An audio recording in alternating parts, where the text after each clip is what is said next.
Enjoy, ladies. The house special. You are Lopez. Not only good looking, but we're excellent dancers. Mírenme, pero no toquen.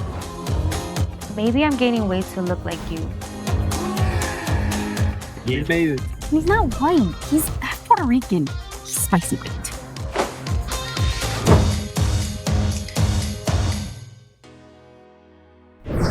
Hello, and welcome to the 4th edition of the Cuentas Cine Youth Fest. I'm Raymond Arturo Perez. What does it mean to be Latino? That's a question I've asked myself for a long time. Maybe you have as well. The funny thing is that with the passing of time, I've seen the discussion around the definition become more unique. There is no one-word answer or one way to be Latino. Surely, being Latino is not something so simple. It's not just a thing. It can't just be the stereotype imposed on us by the movie industry. There isn't just one way. The beauty of it lies in the richness and diversity of our culture and in the way the origins of every country have been woven in, intertwining and creating something new, complex, and rich. This festival underscores that concept with each year's stories being more diverse, complex, and nuanced. Both on a technical and creative level, these films continue to grow exponentially. But before we begin, I would love to share with you the very enjoyable cafecitos and film chats that we shared these past few weeks.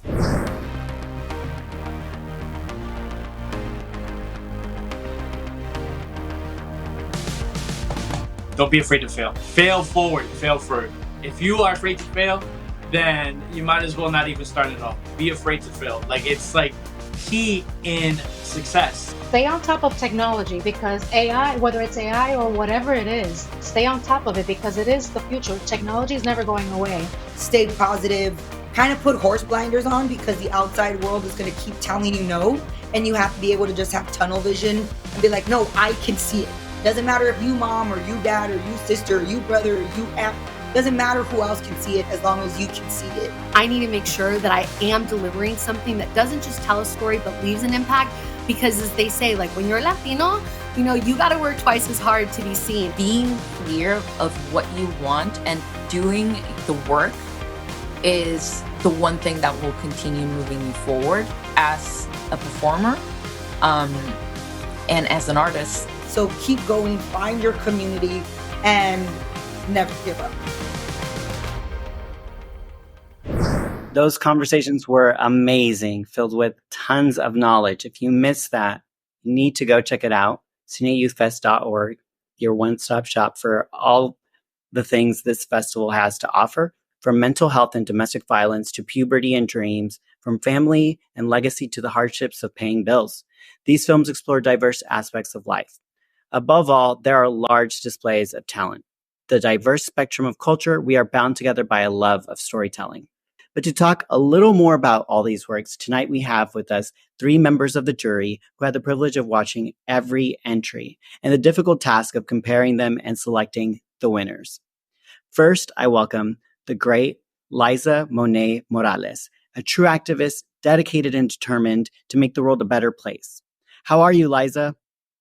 It's so great to see you again, Raymond. I love that we keep coming back. And the main reason, of course, is because of every single entry. Every single young filmmaker that's been out there really inspires me. And it is so awesome to not only be a judge, but to actually be a part of this show. I cannot wait to see who wins. I do have to say the bar has definitely been raised this year. I didn't think it was possible, but it totally has been. And this was hard. So I'm excited to see what my fellow judges also thought about it. This show means so much to me in this program in general, because I really do think that it allows the filmmakers of tomorrow to get their start today in ways that, we didn't have when we were younger. And so I appreciate the Cuentas Cine Youth Fest for being a pathway for filmmakers that, have a story and a point of view to tell our stories about our people today in a way that all it takes is their cell phone to get started and some creativity. And with this year's entries, we can see that that is proof positive that change is coming in Hollywood. So I'm so excited to be here. We also welcome from Puerto Rico, Carlitos Ruiz, another enormous talent who, along with enjoying a successful career as a director, producer, and other roles, works to create more opportunities for new generations. Welcome, Carlitos. It's nice to have you here. Saludos Welcome. I'm very happy to be here. I was really surprised with the amount of work and new talent that is out there. That really give me a lot of hope, and how dedicated each one was in how to approach cinema as a cinema and approach it with the tools that they have and use every tool they have on their hands to create an enduring piece. And to complete this trifecta of talent, I introduce Benji Lopez, a filmmaker with a brilliant career who, incidentally, has written Puerto Rico's name in bold gold letters at festivals around the world. Benji, welcome. Thank you so much for joining us. Hi, Raymond. Hi, Carlitos. Hi, everybody.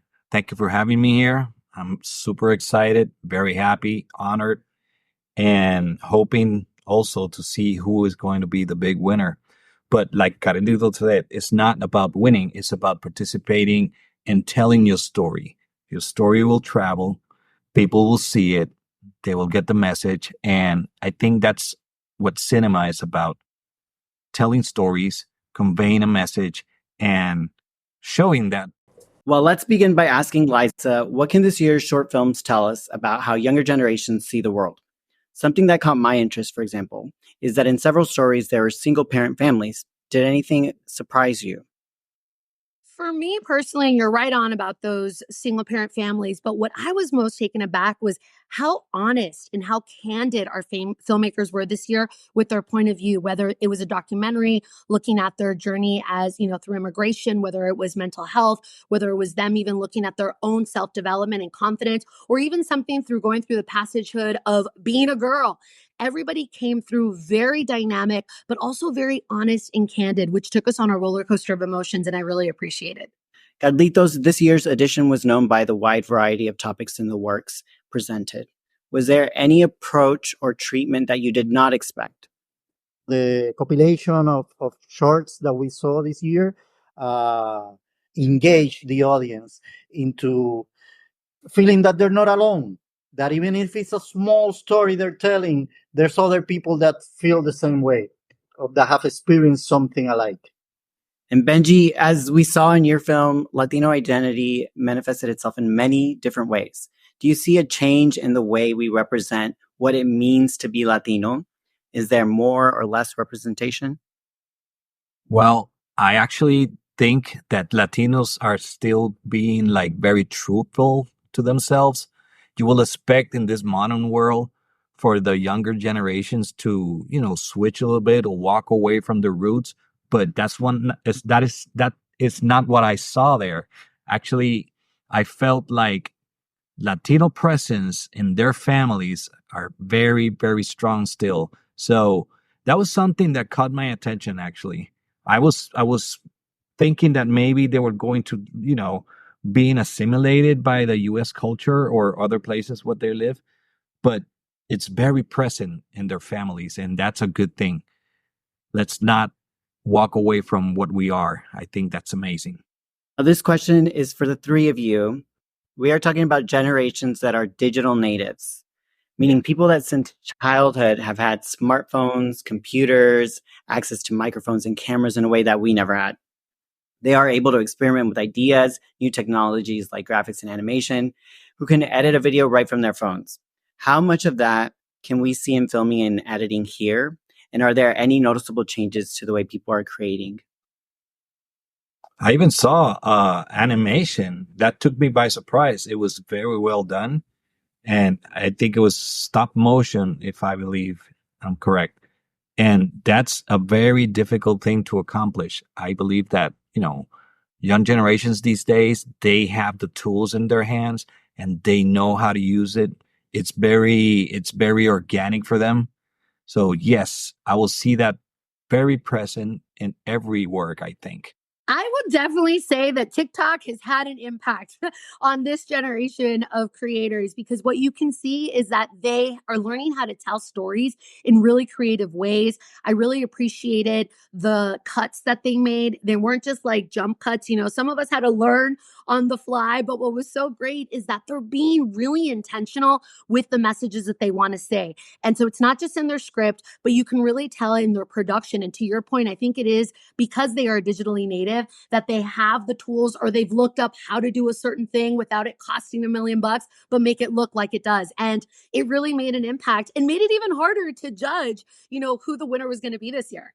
Thank you very much to the three of you. We know that you have spent a lot of time analyzing each of these works, so it is a task that is worth highlighting. And thank you for joining us today. This year, the contestants were able to enter into one of the 5 categories: animation and experimental, documentary shorts, identity and self-discovery, mental health awareness, and social media and digital life. A considerable number of short films were submitted, all of them with high production values, but after being evaluated and scored on several key measures, 20 stood out, and they are our semifinalists. After much deliberation, the judges selected 10 finalists, and seeing their work, there is no doubt that it has been an incredible journey to get here. If you don't believe me, just see for yourself.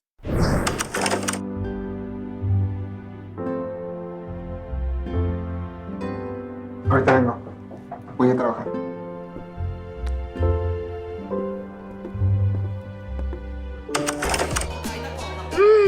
It tastes like juice. To Denia, to bleeding out for the next 30 years. Cheers. Cheers. Cheers. Muchos policías llegaban a una bodega y fácilmente les ofrecían dinero y no se llevaban la mercancía. Eso no sucedía con Claudia. Ella llegaba y barría la bodega. I'm not a very confident person. I often bring myself down and compare myself to others' capabilities. I feel like I'm socially awkward and question most of the things that come out of my mouth during a conversation.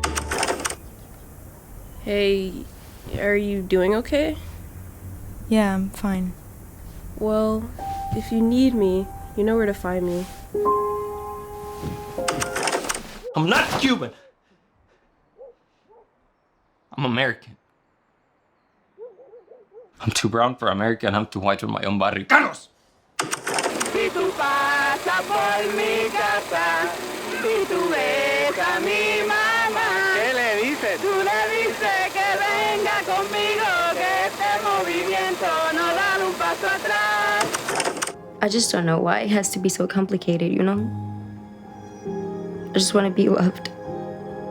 And I feel like I've been searching for this feeling my whole life. We all drifted away. Me, my brother, my sister. You've never lost contact though. You've called. Desperate, powerless, sometimes happy. I know. You're alone. ¿Sí? Perdón, no hablo inglés. This is America.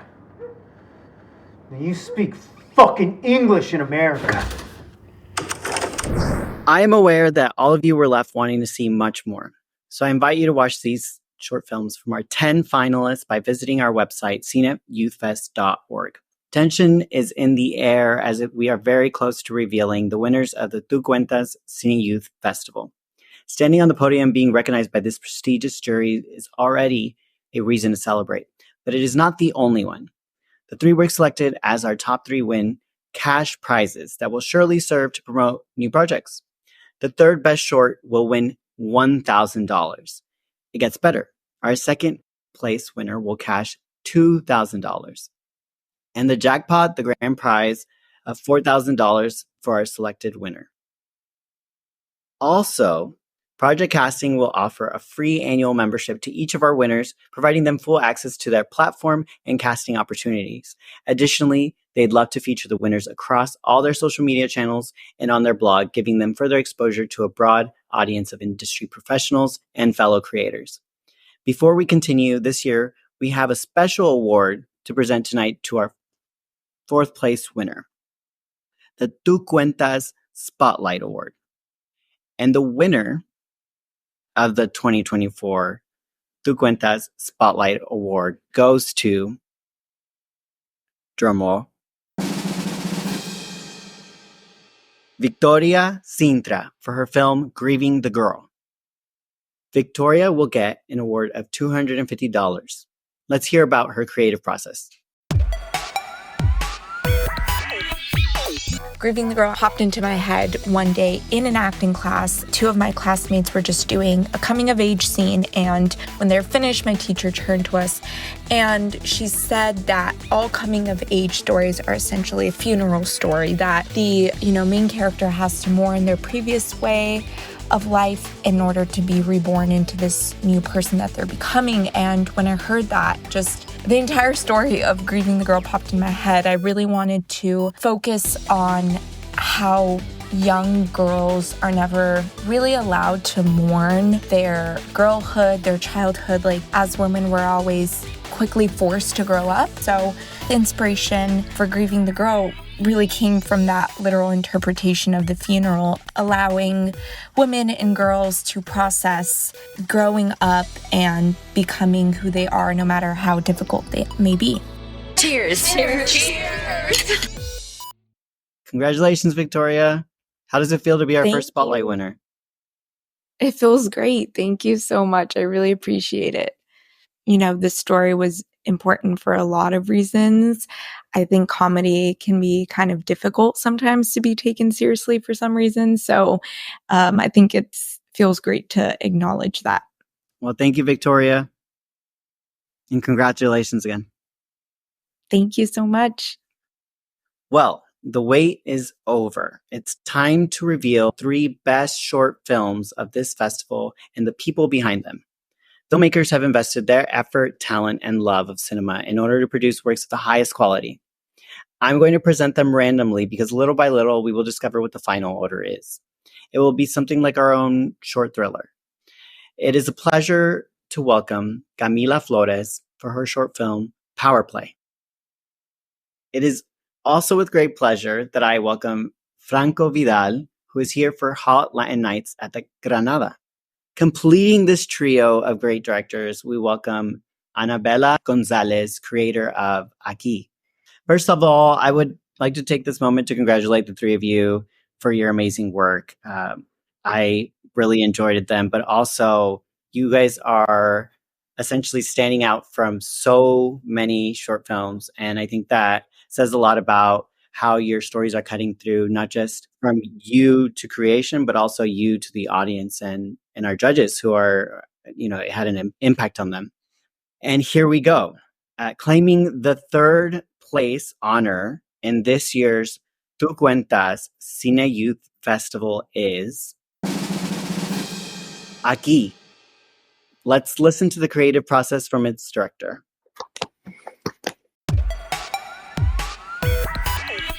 Hi, my name is Anabela Gonzalez, and I am the creator of Aquí. When coming up with the story for Aquí, I knew I wanted it to be personal and related to mental health. However, it was hard to figure out what exactly I wanted to tell and how. I remembered a conversation I had with my mom a few years prior regarding a family member who was struggling. I had told my mom that it felt like we were watching them slowly unravel and there was nothing we could do to help. In response, my mom said, "The best thing we can do is to just be there for them." And that stuck with me. As for production, it was interesting and involved a bit of back and forth between CG and stop motion. From solidifying my cameras and environments in CG to filming the stop motion to going back to CG for animating the ribbons and adjusting the lighting, this film required so much planning and time to fully make it work. Even with the planning, there were still road bumps when it came to the ribbons and compositing the two together. But it was an interesting challenge and something I couldn't have done without the assistance and support of my friends and family. Congratulations, Anabela. Thank you so much. I heard you studied biology, but then you switched to animation.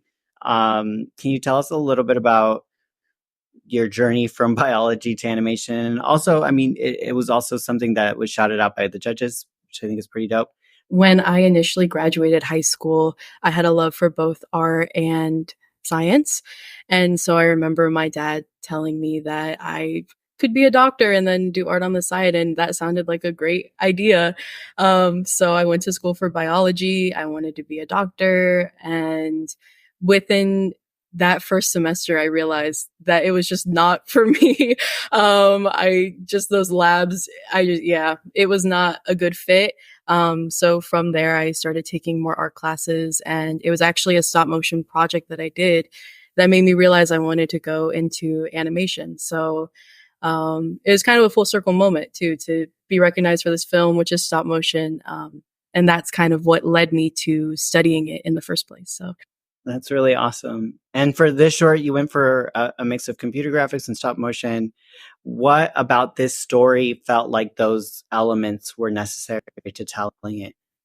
My story deals with mental health, and using stop motion, I feel like there's such a personal element to it because, you kind of see some of the imperfections in that animation, even if it's subtle.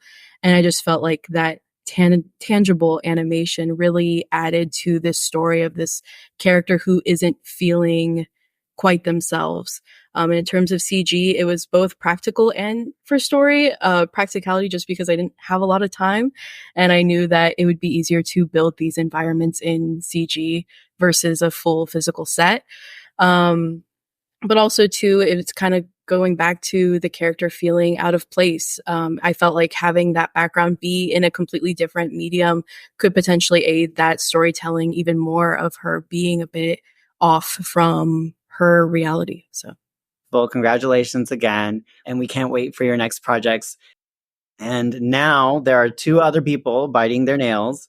I'm back with you, Camilo and Franco, to announce the grand prize winner and first runner-up. Fasten your seatbelts. The winner of the Tu Cuentas Cine Youth Fest is Hot Latin Nights at the Granada. Congratulations, Franco.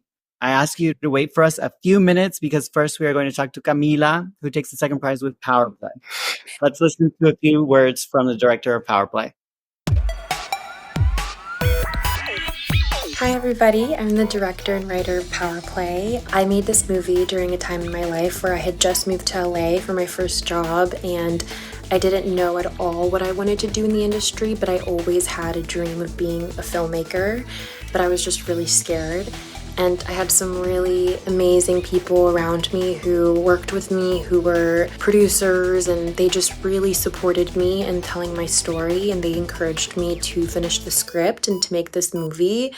And it really took a village. It really took having other women lifting me up to tell my own story as a woman.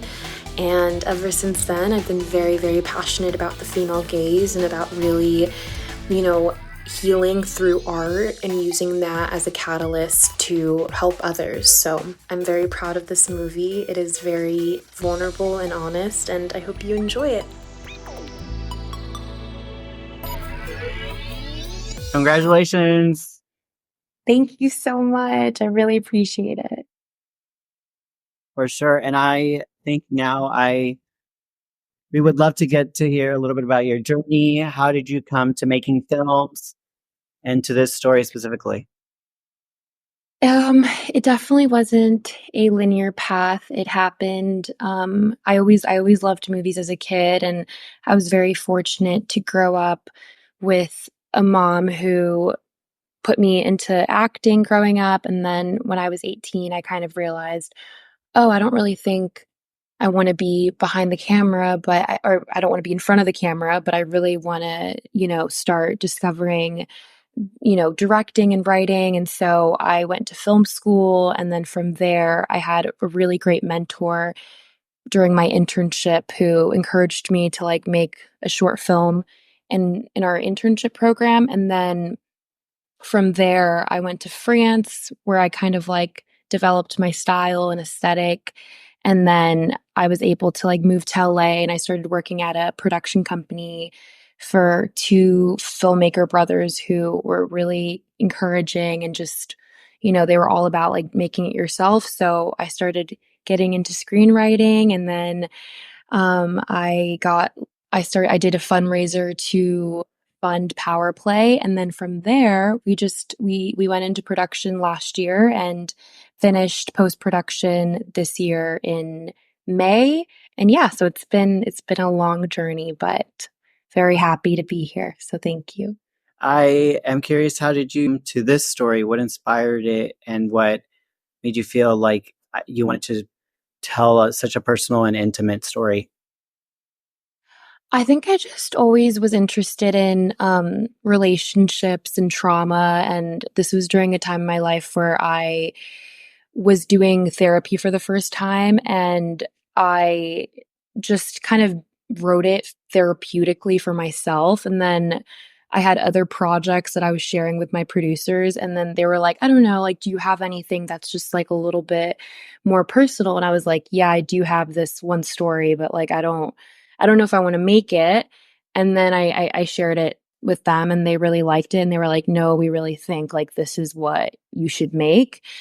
And I thought more about it and I started taking a screenwriting class that also helped me finish it because I was having like a lot of resistance with writing it. And then from there, like I said in the video, it really was just having like the right creative partners aside me to push me to make like such a personal story because it definitely wasn't easy, but it was very gratifying at the end to do it. So I'm very proud of it. Well, I'm very excited to see your next projects, and I'm sure everyone watching is too. Thank you for this short film, and we hope to see many more from you. Thank you so much. And last but not least, we are going to talk to the director of the short film chosen as this festival's best, Hot Latin Nights at the Granada. Here's a few words from the director. Hi, my name is Franco Vidal. I am the writer, director, and lyricist of Hot Latin Nights at the Granada. When I was coming up with this piece, I really drew a lot of inspiration from my deep love of Latin jazz from the 1950s, as well as the great American musicals of the 1950s. This was a bridge of two worlds I grew up deeply loving, and I wanted to really find the commonality between something that is rooted in culture, but is also vibrant and beautiful and aesthetically pleasing. I knew I wanted to end my film with this big, elaborate musical dance number with the score of a Latin jazz band. Think of like Tito Puente, but with the aesthetics of a Gene Kelly musical. We lit our actors in these saturated purples and reds and kept all our camera movements fairly simple to emulate those musicals of the 1950s, but the dance moves that they're performing, they're real salsa moves, they're real mambo moves. I'm really proud of my crew for pulling off such a great sequence. I never get tired of looking at it. Congratulations, Franco. We saw the joy on your face at the time of the announcement. Now tell us more about yourself and the film and how you're feeling. Well, to start off, I'm feeling ecstatic. It's an honor and a privilege to be in the finals of the Tu Cuentas Film Fest, but most of all, to win this great prestigious honor. I'm over the moon, just to say the least. And you lived your first years in Peru, and then you went to live in California. How did that journey affect your approach to film? Can you tell us a little bit about your journey into getting behind the camera? Yeah. Well, like you said, I'm an immigrant, and being an immigrant is one of the biggest aspects of my life. It is my identity. I am Peruvian, and my parents made one of the biggest decisions anyone could make, and that was leaving home with their family for the chance to build a better life for my brother and I. It's a decision that has impacted me every waking day of my life, and I continue to be very grateful. I come from a working class family. None of my parents were involved in the arts, but yet they all loved movies. And for some reason, I wanted to make a career out of it. I would watch everything that my parents would suggest me, or whenever they would take a day off, it would just be a whole movie marathon. And so naturally, I grew to not only love the types of films that they were giving me from the old Hollywood era, but also the films that really started to represent my identity and my Latinidad on screen. You just shared with us a musical. What is it about Latin music that particularly interested in you and kind of pushed you to wanting to tell this story? Like almost every Latino, Latin music was in my house 24/7. Latin jazz and salsa were just the stuff that my parents listened to, and I kind of took it for granted when I was growing up. It was just background noise. But it wasn't until I became a student in undergrad I fell in love with dancing. the whole tradition of salsa dancing, mambo, cha-cha, all these great arts that have existed for years, decades, coming from all places of Latin America, I suddenly felt connected to artists that had come before me, but also other Latinos who had come before me. Salsa is such a deeply political genre of music that talks about the Latino experience, not just the ones that live in Latin American countries, but the ones living here in the United States. I think we're all excited to see what's next. Can you share anything with us about your next projects? Absolutely. I am about to start my new film. It is a wrestling comedy, specifically about lucha libre. Yes. A bit of a shift from a musical. This is a wrestling comedy satire about a naive luchador who dreams of becoming a champion, but he is boxed into this stereotypical gangbanger persona, and now he has to choose between pursuing the belt or keeping his family's honor intact. Well, without a doubt, Hot Latin Nights at the Granada is a marvelous work, worthy of tonight's highest honor. Franco, thank you for your art, and we can't wait for your next projects, showing that Latino pride you always show. Congratulations again. Thank you so much. It's an honor. Before we wrap this up, I would like to acknowledge all who made this year's Tu Cuentas Cine Youth Festival possible. Last year, I remember predicting that the best edition of the Tu Cuentas Cine Youth Fest would be this year's. And I was not wrong, but I have just changed my mind. The best will be the one in 2025. And for that, it will be essential to have all your stories. So let's get busy. This is Raymond Arturo Perez saying so long.